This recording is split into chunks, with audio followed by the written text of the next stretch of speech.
مسافر اور مال بردار ریل گاڑیاں آپس میں ٹکرا گئیں۔ صادق آباد کے قریب حادثے میں اب تک 11 افراد جاں بحق اور 67 سے زائد زخمی ہو گئے۔ ریلوے کی تاریخ کا ایک اور افسوسناک واقعہ ریلوے ملازمین کی غفلت سے رونما ہو گیا۔ لاہور سے کوئٹہ جانے والی اکبر ایکسپریس آج صبح 4:45 پر ملہار اسٹیشن صادق آباد پر ٹریک پر پہلے سے موجود پارسل ایکسپریس سے ٹکرا گئی۔ ترجمان ریلوے کے مطابق حادثے میں اب تک ضلعی انتظامیہ کے مطابق 11 افراد جاں بحق اور 67 سے زائد افراد زخمی ہو گئے ہیں۔ پاکستان ریلوے نے جائے حادثہ پر زخمیوں کے لیے پیرامیڈیکل کیمپ قائم کر دیا ہے۔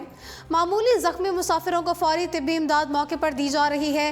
حادثے میں 3 سے 4 بوگیاں الٹ گئیں جبکہ 6 سے 7 بوگیاں شدید متاثر ہوئیں۔ ٹرین کا انجن مکمل طور پر تباہ ہو گیا۔ ٹرین کی بوگیاں کاٹ کر لاشوں اور زخمیوں کو نکالا گیا۔ بدقسمت ٹرین کے زیادہ تر مسافر اپنی مدد آپ کے تحت بوگیوں سے باہر نکلے۔ سڑکیں ٹوٹی پھوٹی ہونے کے سبب امدادی کارروائیوں میں بھی مشکلات کا سامنا ہوا۔ تازہ ترین اطلاعات کے مطابق ریلوے انتظامیہ نے ضلعی انتظامیہ کے ساتھ فوری ریلیف آپریشن بھی شروع کر دیا۔ ریلوے ہیڈ کوارٹرز لاہور سے جی ایم ریلوے اور دیگر افسران کی ٹیم براستہ روڈ جائے حادثہ کی طرف روانہ ہو گئی ہے، جبکہ سکھر کے ڈویژنل افسران موقع پر ریلیف آپریشن میں حصہ لے رہے ہیں۔ پاکستان ریلوے کی اپ اور ڈاؤن ٹریفک معمول کے مطابق چل رہی ہے۔ وفاقی وزیر ریلوے شیخ رشید احمد نے حادثے کی تحقیقاتی رپورٹ طلب کر لی۔ وزیر ریلوے شیخ رشید نے جاں بحق افراد کے لواحقین کے لیے 15 لاکھ روپے، شدید زخمیوں کے لیے 5 لاکھ روپے اور معمولی زخمیوں کے لیے 2 لاکھ روپے امداد کا اعلان کیا ہے۔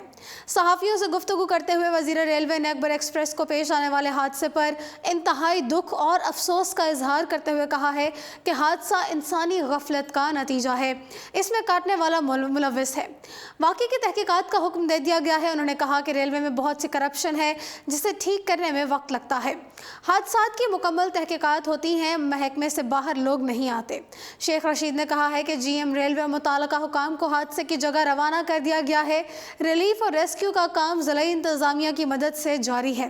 انہوں نے مزید کہا کہ حادثے کا جائزہ لے رہا ہوں، ریلوے حکام کو ریلیف اور ریسکیو کا کام تیز کرنے کا حکم دے دیا ہے۔ امدادی کیمپ قائم کر دیا گیا ہے۔ ریلیف ٹرین روانہ کر دی گئی ہے۔ ڈی ایس ریلوے سکھر سے جائے حادثہ پر پہنچتے ہیں۔ شیخ رشید نے مزید بتایا کہ حیدرآباد ٹرین حادثے پر 2 سیکشن افسران کو نوٹس جاری کیے ہیں جبکہ 2 افراد کو محکمے سے نکالا گیا ہے۔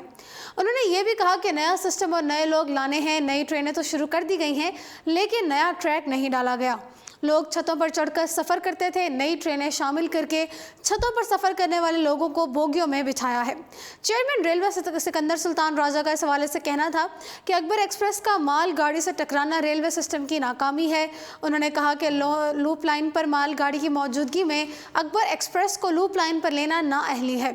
ابتدائی تحقیقات سے لگتا ہے کہ حادثے کا ذمہ دار ڈرائیور نہیں، ریلوے آپریٹنگ سسٹم ہے۔ چیئرمین ریلویز نے مزید کہا ہے کہ حادثے کا حتمی ذمہ دار کون ہے، اس کا تحقیقات کے بعد ہی تعین ہوگا۔ ریلیف آپریشن تیز کر دیا گیا ہے۔ جاں بحق افراد کی لاشیں اور زخمی اسپتال پہنچائے جا چکے ہیں۔ اپ اور ڈاؤن ٹریک کلیئر ہے۔ جی ناظرین، فی الوقت اردو پوائنٹ سے اتنا ہی۔